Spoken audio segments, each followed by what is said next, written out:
బీసీలను ఎట్లా మభ్య పెట్టుకుంటూ వచ్చారు 1952 నుంచి పుంజాల శివశంకర్ రాసిన ఒక ఆయన జీవిత చరిత్రలో ఆ ఒక్కటే ముగింపు అనే దాంట్లోంచి ఇప్పుడు చివర్లో ఉన్నటువంటి కొన్ని పేజీలు మీకు వివరిస్తా. రెడ్లు 1952 నుంచి బీసీలను ఏ రకంగా మోసం చేసుకుంటూ వస్తూ ఉన్నారో ఇందులో ఉంటుంది క్లియర్గా. దయచేసి మీరు చదవకండి, నేను చదివి వినిపిస్తా, కనీసం వినండి.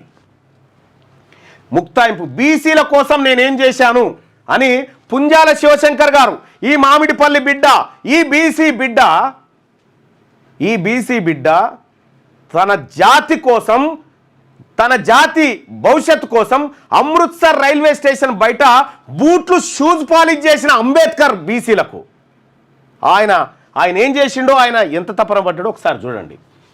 బీసీ కమిషన్ గురించి కలిసినప్పుడు, నేను జవహర్లాల్ నెహ్రూ గారిని కలిసినప్పుడు గురించి నన్ను ఆశీర్వదించారు. అది ఎలా పనిచేసిందంటే అదొక అద్భుతం.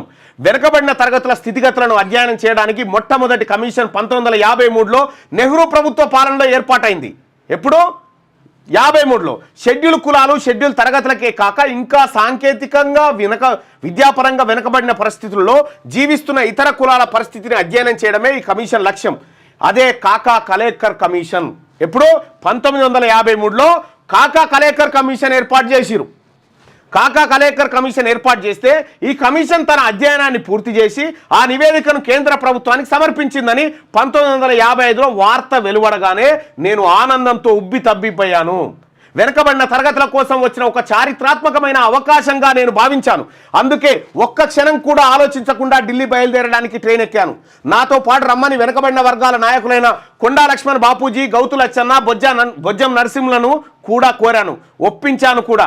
నలుగురం కలిసి వెళ్లాల్సిన సమయంలో కొండా లక్ష్మణ్ బాపూజీ అకస్మాత్తుగా అస్వస్థతకు గురయ్యారు.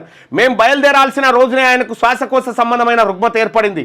ఢిల్లీ చేరగానే మేము ముగ్గురం చాలా అవస్థలు పడి ఎవరెవరి ద్వారానో ప్రధానమంత్రి నెహ్రూ దగ్గరికి వెళ్ళగలిగాం. ఆయనను తీన్మూర్తి భవన్లో కలిసి వెనకబడిన వర్గాల దయనీయ పరిస్థితులను వివరిస్తూ కాకా కలేకర్ కమిషన్ సిఫార్సులను వెంటనే అమలు చేయవలసిందిగా అభ్యర్థించాం. ఎవరు? పి. శివశంకర్.